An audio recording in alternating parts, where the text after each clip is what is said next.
Hello everyone, Jack Newton, also known as DougCloud729 here, and today I'm reviewing my very first game review. Alright, my very first game review is one of my top 10 or top 5 favorite games of all time, and judging from the title above or down below, you know what it is, and it is Resident Evil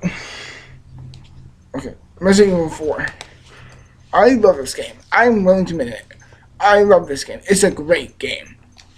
First thing I want to get addressed with this game here is that a lot of people have said it's overrated.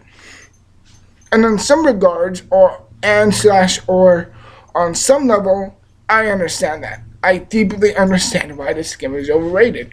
It's just been nothing but hyped about it ever since it came out in 2005. And ever since then, it's been a big revolutionary game. Okay, I want to say revolutionary, like it didn't forever change the style of games or anything. Like there's no GTA, Grand Theft Auto 4 or Super Smash Bros. No, it's just Resident Evil 5. It's its own little simple game, and it's great, and it's great for that, and I love it. Let's talk first.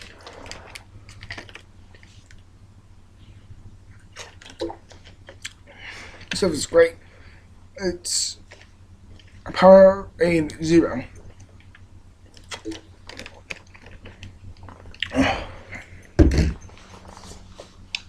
Now, in this game, you play as Leon S. Kennedy, an American agent who's hired by the American government, who's been sent into some strange place in Europe. I'm guessing it's Armenia or Romania. I'm guessing somewhere like that. And this game is chock full of great, iconic, memorable, and exciting scenes. And the game starts off of you just in this car, simply going along the street, and with these two people. Don't worry, this video is gonna be like 10 hours long. I'm not gonna spend the whole damn game here, but I'm just trying to summarize it up in like a 10-minute video. You start in this car on this ridiculous place, and then you kind of shoot this person. He's kind of like he's a bit too torn up. About like, oh my gosh, like, holy crap, what's going on here? And from there, it goes from bad to worse. And on this game, he's revived to get the daughter of the American president. Of course, that's a real big cliche in video games now. And I'm not gonna lie, the girl, shoot, I'm sorry. I forgot. I forgot her name. Ashley, that's it. Man, damn. And from there, you go on to fight her. From that point on, you just go on to fight her. There's some big highlights throughout the film.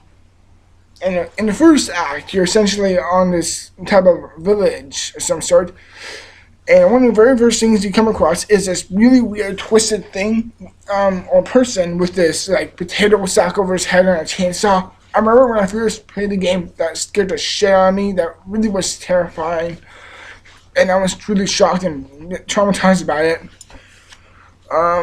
Another thing that I remember, at one point, there's this village boss that you will eventually have to fight, but I'm not at the point yet. Is that his name is the Big Cheese, and he's a corridor. He's like this master of this little town. I know it's a really strange name, the Big Cheese, but whatever. Essentially, you would get knocked out at one point, and you wake up with this guy named Nico. That's just, I forgot. Comment below if I got that wrong. I'm sorry. I'm about like 75% sure that his name is Nico. Essentially from there you kind of split apart. Like, you're kind of dealing with him about something. He's like, yeah, I know what you are. He's like, I'll kind of go along with this. And from there you just keep on going. And some big highlights for me is, at some points there's a night scene, and there's like this raining coming down, and it's kind of like this Formation Valley area, and there's these dogs. These dogs are scary bastards. They scared the piss out of me and my friends whenever we play this game. And what also is really great about it is that you get to fight El Giante. And a great way to describe him, the first way I described El Giante in this game to my friends is Shrek if he was autistic. Oh fuck, I'm sorry if I made that joke. That's not a joke. It's like an autistic Shrek. About like he's like made like 25, 30 feet high. He's really tall, really huge. And he's like this huge dumb lumbering monster that you have to kill. From there, it's essentially you go on and you fight on. In the end, near the end of chapter 1, you fight and you kill the big cheese. Now there are these other two big named villains, Salazar and no, it's Saladar and Salazar. I know it's a really good name.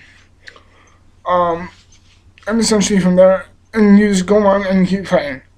And at one point, when you're in the castle, you mainly come across Nico again, and at that point he unfortunately gets killed. Big surprise! I wasn't really surprised, and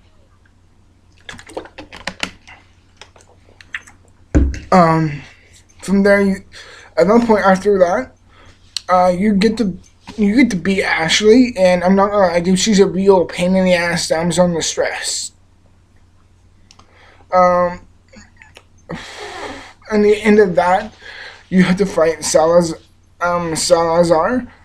and he kind of enters this huge like cocoon area. And it's kind of like this huge little wall butterfly thing. And it's quite weird or quite disturbing to see. And from that point on, you go into this island with help of another special agent named Ada Wong, who you would have seen in, I think it was in Resident Evil 2? I'm not too sure, but Leon was also in Resident Evil 2. I'm sorry, that just came to my mind and I remember that. So just thought I throw that in. And as soon as you get to this island, you fight for all the typical zombies and challenges and all that type of stuff. And at the end, essentially at the end, you have to fight this big battle boss, and he's really, really difficult. And then from there, the game essentially just ends. But I'm going to talk about some of my favorite moments. Some of my favorite moments is definitely going through this mine area, which, if anyone remembers that, bear with me here. Bear with me. Is that, I just love that area, and then afterwards you have to fight like 2 El Giantes above this area, above the lava pit. It's a really big highlight for me.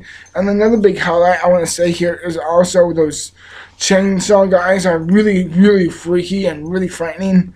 And all those boulder chases, they really are, to me, very iconic and show the game how notoriously wicked this game is. And there's also like this, and I love how this game puts into like a good commentary of our own beliefs and how wound up or how corrupt our government or how some kind of religions can work like that. And that's brilliant, and that's really good commentary on some things. How religions work, how government works, how shut down or how isolated they become from other countries, and how it says how at one point they quote the American way is like you can just wear a pawn or something like that. I'm sorry, it's so weird. I don't remember that part. But aside from that, those are all big highlights out of 10. Now, the gameplay is essentially quite weird. Unfortunately, I don't have a GameCube controller with me. But when you have the controller here, it's like you aim with an L, and then you shoot with R2, and then you can go to the stage. I won't say stage, but you have to go to this incendiary box where it's really cool. You get to organize it, you put away your guns, you get to earn money, you get to earn some side challenges. And Yeah, I remember. And if you beat the game, you get to play as Simon Ada, which is really, really cool. I tried it. And I got up to the island. I'm not so sure if it's just the island or not, but it's really different. It's really fun. It's really, really cool. I would say something here is that do not play this game on a Wii. It's really goddamn difficult on a Wii. The game, the system control work is pretty good, even though your character's kind of like it's shot in a third-person viewer system, and your character always walks like this with the gun kind of like this. You aim it, fire, fire, fire, and that's a motion. Your character, I have to say, is kind of stilted, but he's still extremely likable and really, really cool. And the challenges seem very, very appropriate and very, very convoluting. It doesn't like jump the shark or doesn't totally, throws you against the wall and just says, here, it isolates or builds you up to a difficulty point. I love how this game it never jumps itself. It always goes in a very diagonal way. It just purely definites for the perfect escalation of the difficulty of a game. I freaking love that in this game. It really seems soothing. Like you can play this game in 6 or 10 hours, and well, I don't play games for that long. But and if you do that, and if you play on moderate or on easy difficulty, you will get through this game. This game has some great iconic moments, great iconic characters, great iconic scenes, great iconic dialogue. Some of the characters are not really likable, and sometimes the animation, I'd say, or the CG's a little lackluster at scenes. It's pretty also glitchy at scenes. It's pretty silly to make fun of the game. Is it overrated? On somewhat, but still, I would still, in my own word, highly, highly recommend Resident Evil 4 for anyone out there who's into games, who has an Xbox. Unfortunately, I don't have an Xbox. I threw it away about 2 years ago. But I would seriously still highly recommend this game for anyone who's into gaming. No matter if you think the game is overrated or not, it's well worth the amount of money you get it for. No matter how much you want to pay respect to it. No matter how much. The game, in my own words, in my own view, is a classic. It's one of my favorites. And you know what? Shit, I'm sorry. In the end, I will give Resident Evil 4 out of, I would run a rating system for video games. I would say this. Out of, 10, I would give this game I would give Resident Evil 4 an 8.5 out of 10. It is still, in my eyes, a very strong game. A very well made, a very, very well done game.